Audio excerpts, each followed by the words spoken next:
Welcome back to the Health Longevity Secret Show, and I'm your host, Dr. Robert Lufkin.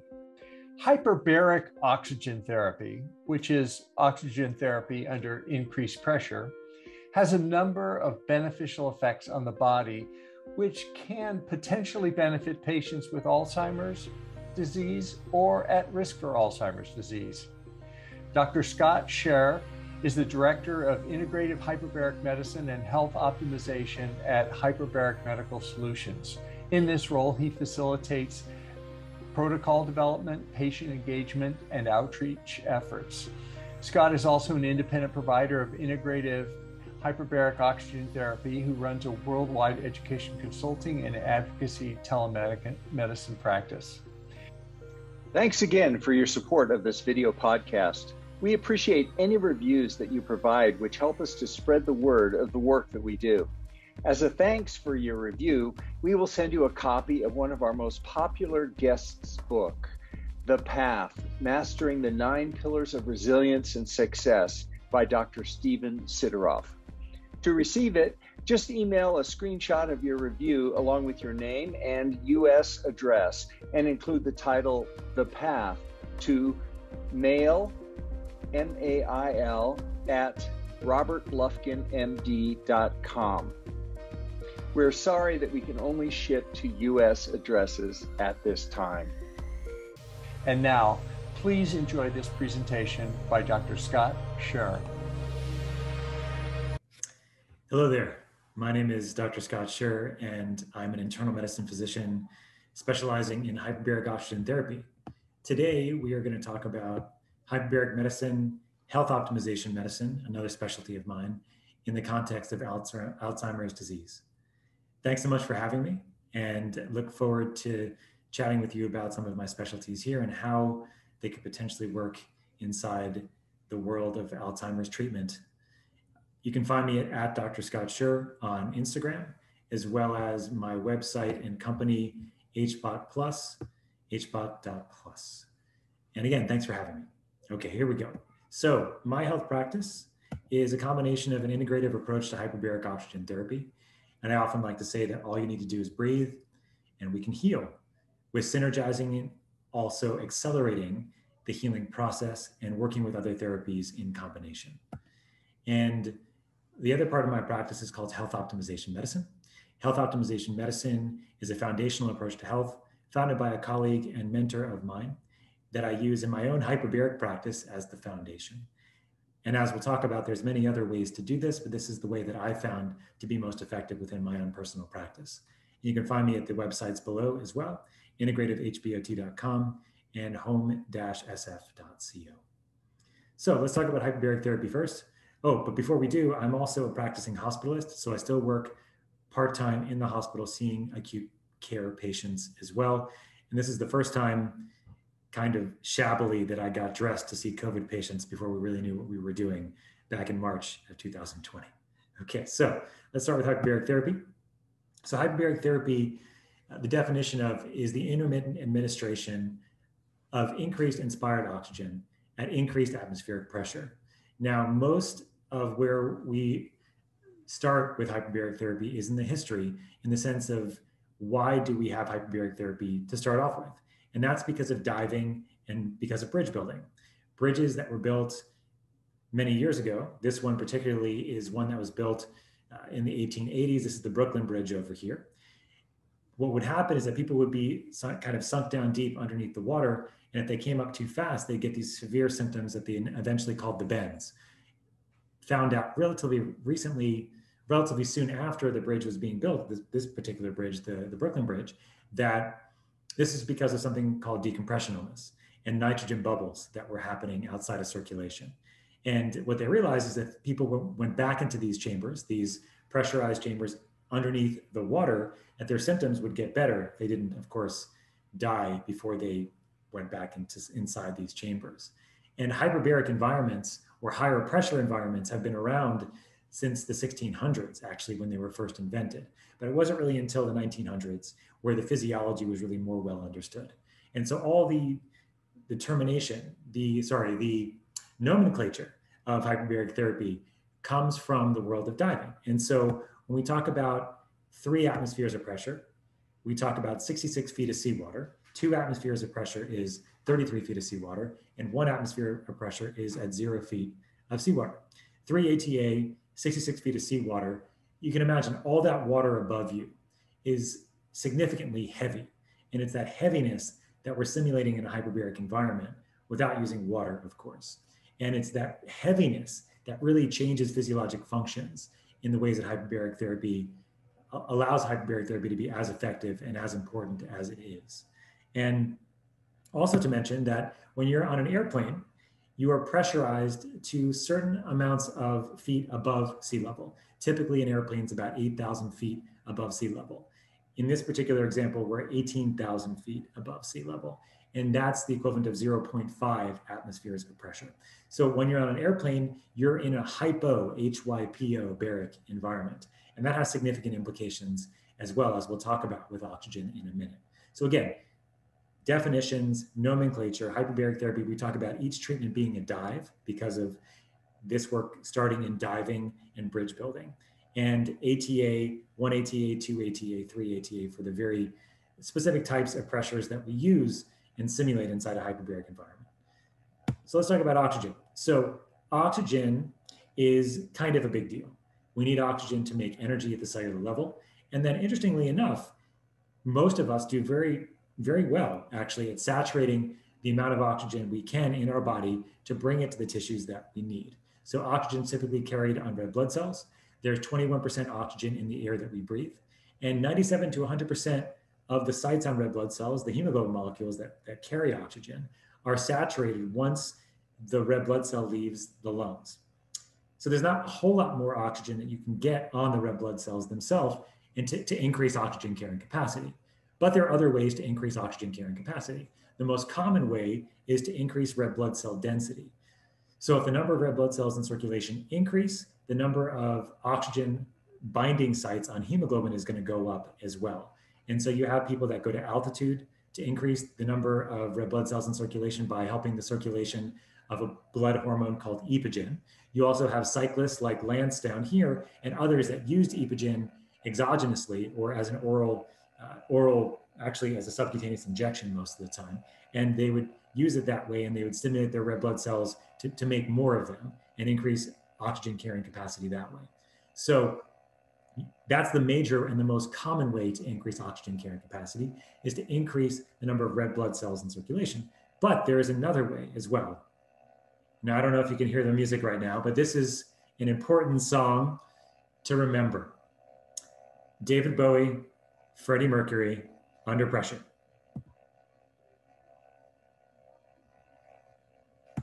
Okay, so go back to that for a second, sorry.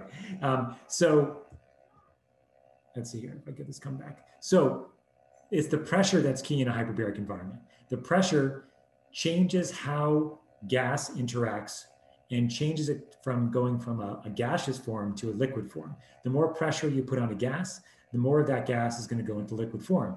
So in a hyperbaric environment, we're not only saturating the red blood cells with oxygen, we're also saturating the plasma or the liquid of our blood. Now you have lots of cellular components to your blood, but you also have a liquid component of your blood that's it's as prominent or even more so than the cellular components of your bloodstream. And the plasma it's kind of like saline. It's where everything kind of floats in to get it from place to place. And it has very little oxygen in it at sea level.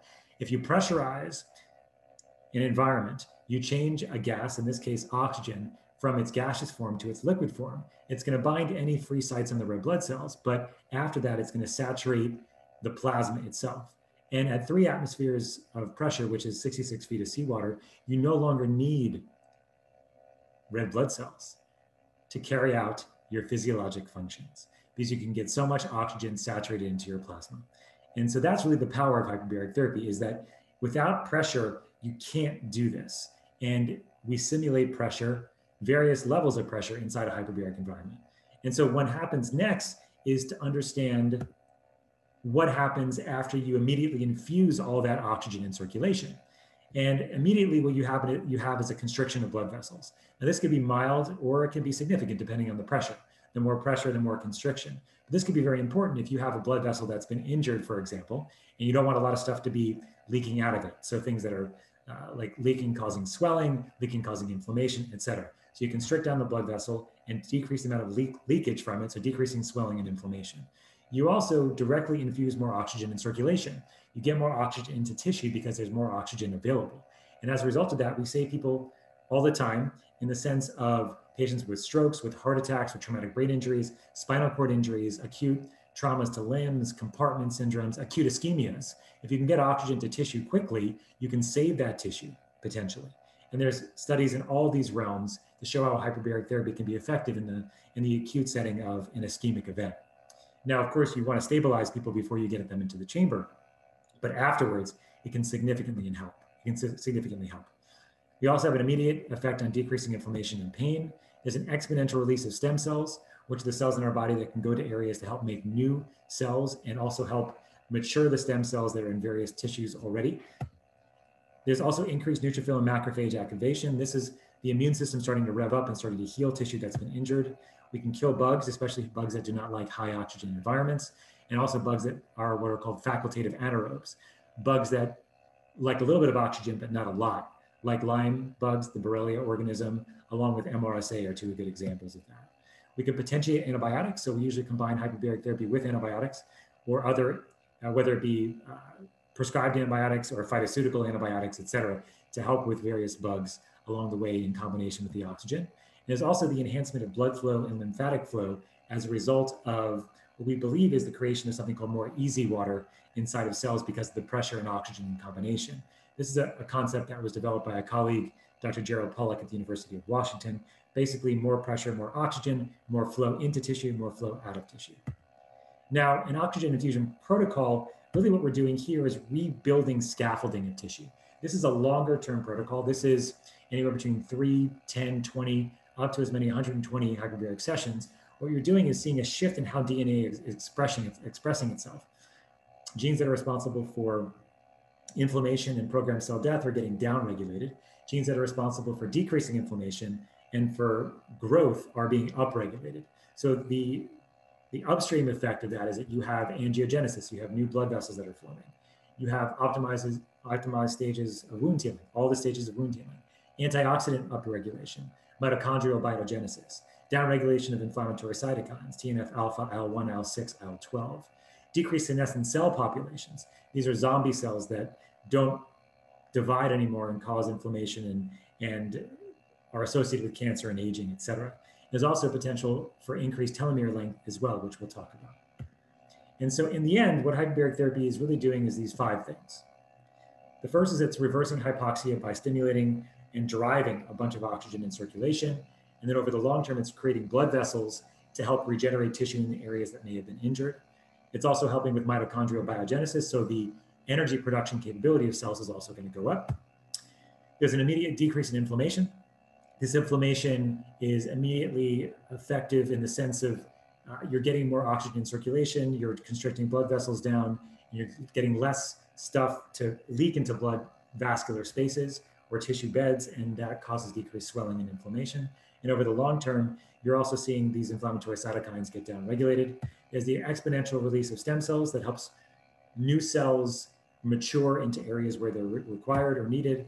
You can kill bugs and you enhance blood and lymphatic flow.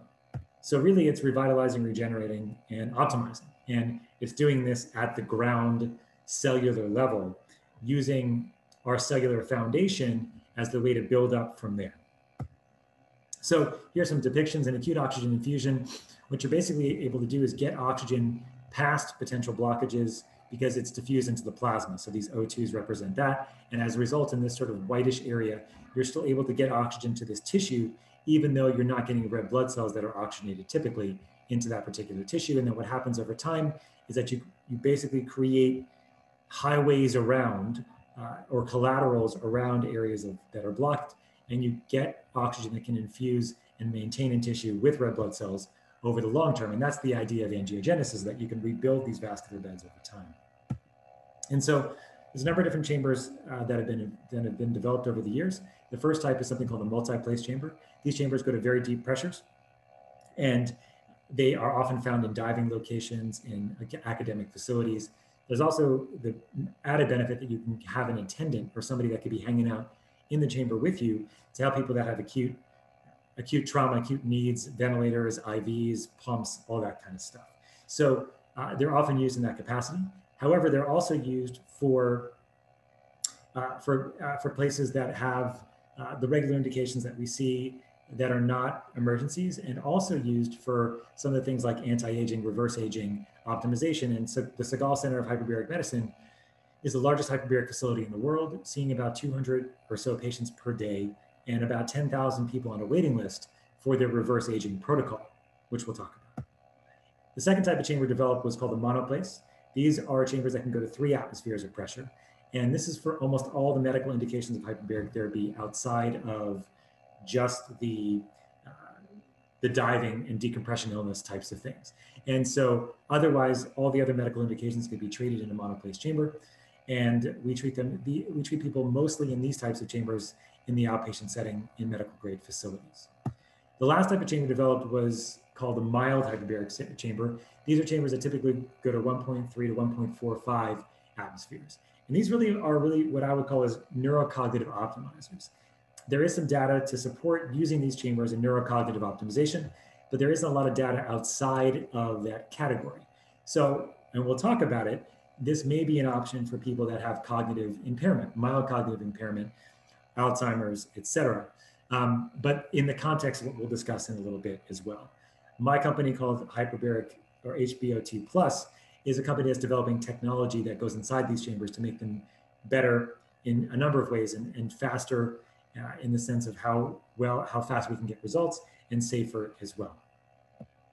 So approved indications in the hyperbaric therapy in the US, the ones here that are in yellow are the ones that you can treat as an outpatient.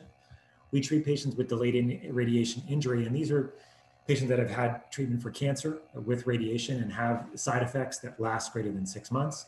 Hyperbaric therapy is a fantastic healer of these radiation injuries. In fact, the best treatment available. 80% of people that have radiation injury will get better in a hyperbaric environment.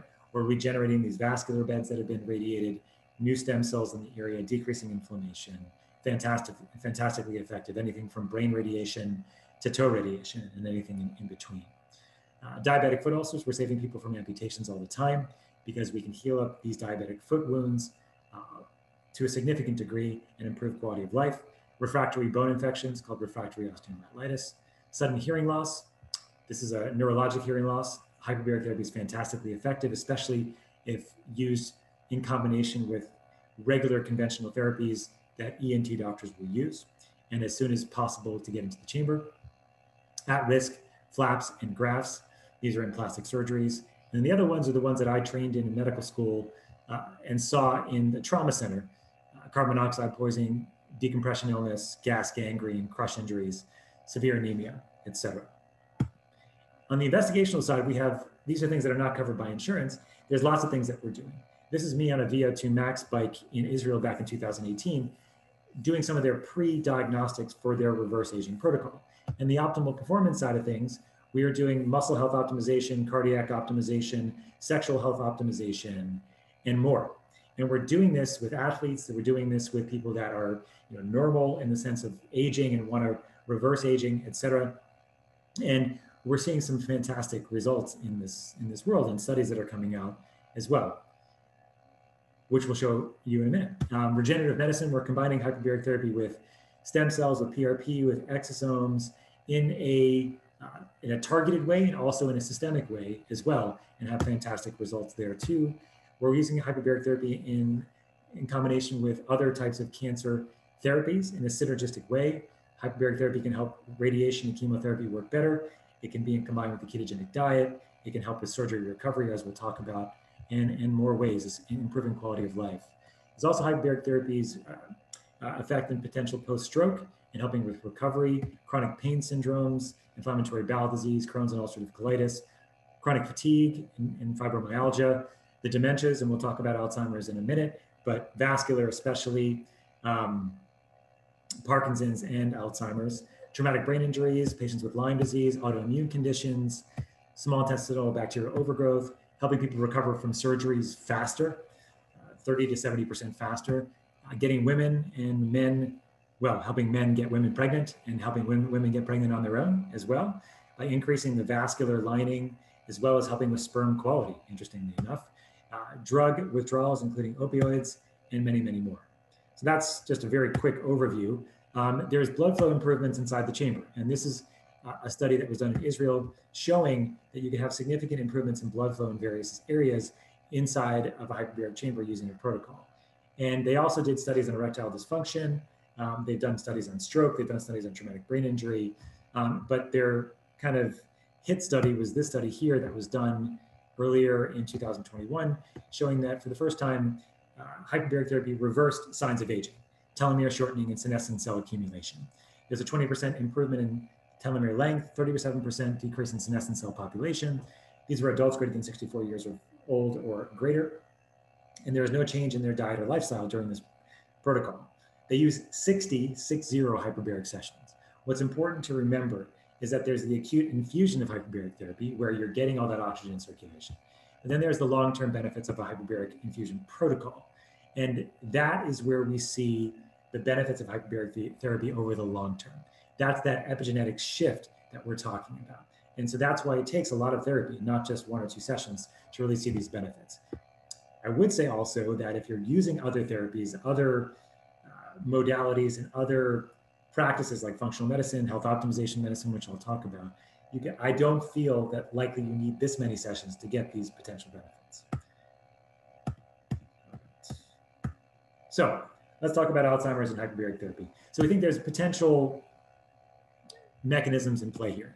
And I'm going to talk about a couple studies that we have that can show why this might be. But in general, what we're talking about here is using hyperbaric therapy and understanding its underlying physiologic shifts.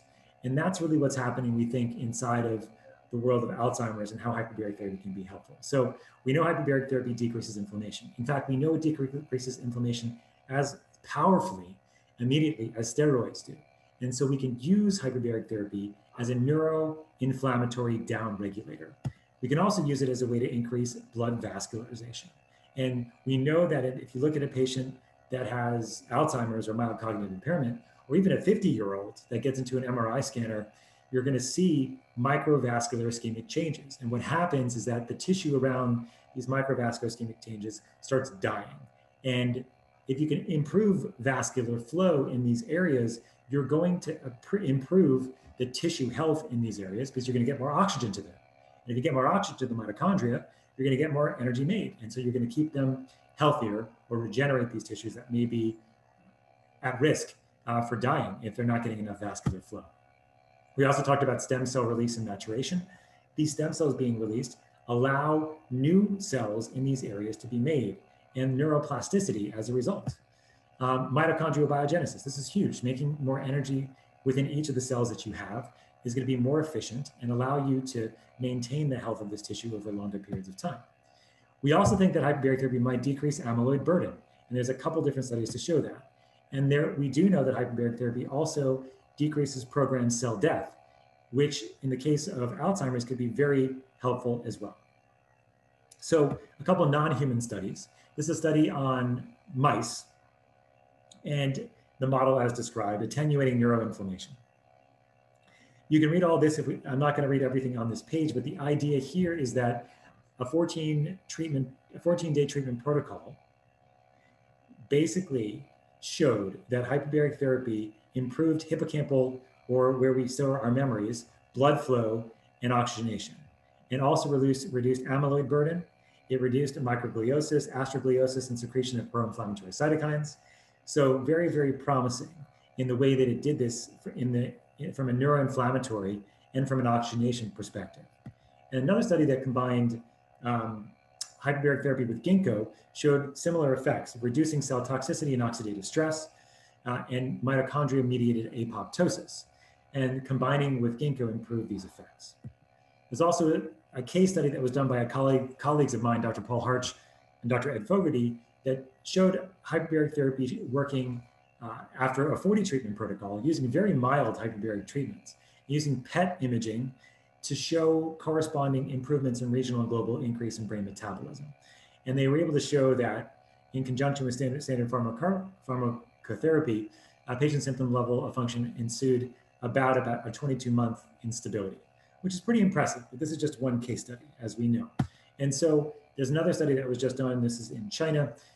This is in 2020. It was published, showing how hyperbaric therapy at these particular pressures improved many mental exams and ADL scores, both in Alzheimer's disease patients and as they described, in mild cognitive impairment or amnestic mild cognitive impairment. So there's significant potential for hyperbaric therapy to work from a neuroinflammatory perspective, from a mitochondrial biogenesis perspective, from potentially helping with amyloid burden. And that might be related to some of the work that hyperbaric therapy does on the detoxification side that we talked about earlier. Now, in my estimation, this is how I practice hyperbaric medicine. If you have an acute condition, you want to get into the chamber because you're going to get immediate oxygen infusion, all the fun things that we talked about, all the amazing ways of decreasing inflammation and swelling and getting oxygen into tissue, et cetera. But if you have a more chronic condition, including Alzheimer's, the way I found to be most effective is to use it as an adjunctive therapy, as a neuroinflammatory downregulator, as potentially helping with apoptosis. And if there's any bugs around too, that could also be helpful. But using it as an adjunctive to a comprehensive foundational assessment. In my world, I think about things like this. If your vitamins and mineral levels, antioxidant levels are in the tank, you're not going to make energy effectively. And you're also not going to be able to detoxify effectively either. So getting into a hyperbaric chamber is not going to be potentially as helpful as it could be if this was optimized. Plus, if you want your brain to function at optimal capacity, you really need to be considering optimizing levels of these things before or during the time of optimizing for somebody's diet or lifestyle, et cetera. And that's why comprehensive analysis is so important. If you have significant amounts of oxidative stress in the body doesn't have a good level of antioxidant capacity, and that's also going to be challenging for the body to be able to heal itself and optimize. And that's also the same thing with heavy metals. If you're heavy metal toxic, this can affect your brain function. So these really do need to be addressed before getting into a hyperbaric environment, in my estimation. This is the citric acid cycle. This is how we make energy. If you can't make energy effectively, whether you're getting into a hyperbaric chamber or not, you're not going to do as good a job as you could at maintaining the health of your mitochondria and maintaining the health of your cells. And so for me, this is health optimization medicine. This is my practice. This is a nonprofit as well that's teaching doctors and practitioners a foundational approach to health that is not mutually exclusive to conventional medicine or even functional medicine. The goal is not to treat disease here. The goal is to optimize health, looking at and balancing toxicities and deficiencies and looking at hormone optimization, as we'll talk about. And this is the concept of the holobiont. The idea is that we are this holo organism made up of human cells, of bacteria, fungus, and virus. We're made up of the toxins in our environment, and we can measure all these things at the metabolomic level, which is the cellular level where everything's happening. So we use metabolomics, we assess the microbiota, epigenetics, mitochondria. We look at things from an evolutionary medicine perspective, exposomics, which is the study of toxins in our environment, chronobiology and circadian rhythms, and hormone optimization. And so my hyperbaric practice is a combination of health optimization medicine, various technologies, whether it be low-level light therapy or detox technologies like sauna or pulse-electromagnetic field technology, neurofeedback, all those other things in conjunction with health optimization medicine as being my foundation, various practices, breathing practices, yoga, exercise, breathing, et cetera, many other things that you consider, and allied practitioners that can also help. If somebody comes to me, for example, and they have mild cognitive impairment or Alzheimer's, the first things that I'm thinking about are not getting into the chamber. The first thing I'm thinking about is how can I help with that foundation? Health optimization medicine is what I do, but there's functional medicine doctors, there's Bredesen doctors, and Dale I know is speaking at this conference too. And what he does is fantastic because he's looking at all these markers and helping with an overall optimization, cellular optimization strategy, which is so important. And then you add in things like technology practices, allied practitioners, and then you use this massive synergizer that hyperbaric therapy is, decreasing inflammation, programmed cell death, getting blood flow to tissue, angiogenesis, et cetera. Then you have this amazing combination, and I'm seeing this real time in my practice all over the world. And so the other part of this, just to finish up, is that there are different types of chambers for different types of indications. Now, the milder chambers, as I mentioned before, are more for neurocognitive optimization. And the deeper chambers are more for systemic optimization, although the deep chambers can be used for the cognitive optimization as well. So oftentimes in patients with cognitive issues, I like to think about using milder pressure, somewhere between 1.3 to 1.75 atmospheres. Typically, these protocols are somewhere between 40 to 60, sometimes 80 hyperbaric sessions. And oftentimes, it's not done in a vacuum. Almost all the time that anybody's working with me, it's not going to be done in a vacuum. It's going to be done in an integrative way. And that's my whole practice. I'm an integrative guy, and I'm an integrative physician, and I work with patients all over the world, and I work with clinics all over the world to establish protocols using hyperbaric therapy in an integrative way to help optimize the therapies that you may already have if you're a clinician, or the other technologies and practitioners that you may have in your life if you're a patient that has hyperbaric chamber in your home, or you're going to a hyperbaric chamber in your community. And so there's a lot of information out there about hyperbaric therapy. What I'd like you to remember is that it's important in the context always to understand that hyperbaric therapy, if it's not an acute indication, is a synergistic tool. It's something that really is best used in combination in an integrative way. And that's my practice. I'm an integrative hyperbaric physician. And that's how I started when I left medical school 10 years ago. And I really created an integrative hyperbaric practice. And now the foundation of that practice for me is health optimization medicine. And that's building up people from the ground beneath us, our cellular foundation, nutrient optimizing, gut optimizing, immune optimizing, and hormone optimizing, not in a disease-focused fashion, but more in a health optimizing fashion. And when you do that, the beneficial side effects are myriad, really. And so it's this combination that I use in patients with Alzheimer's, with mild cognitive impairment, and I use mild chambers with patients in this context. I use deep chambers in this context. If there's a vascular component, we do things a little bit differently. If there's an infectious component, we do things a little bit differently as well. If there's a heavy metal component, we can do things differently as well. So we have to personalize these protocols to the people that we see, and that's what I do in my practice.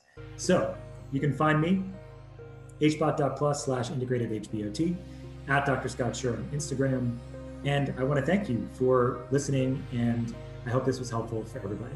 So I'm going to play this. I don't know if you can hear it, but this is Under Pressure. Remember, if you are wondering why hyperbaric therapy works so well, it's because we put you under pressure.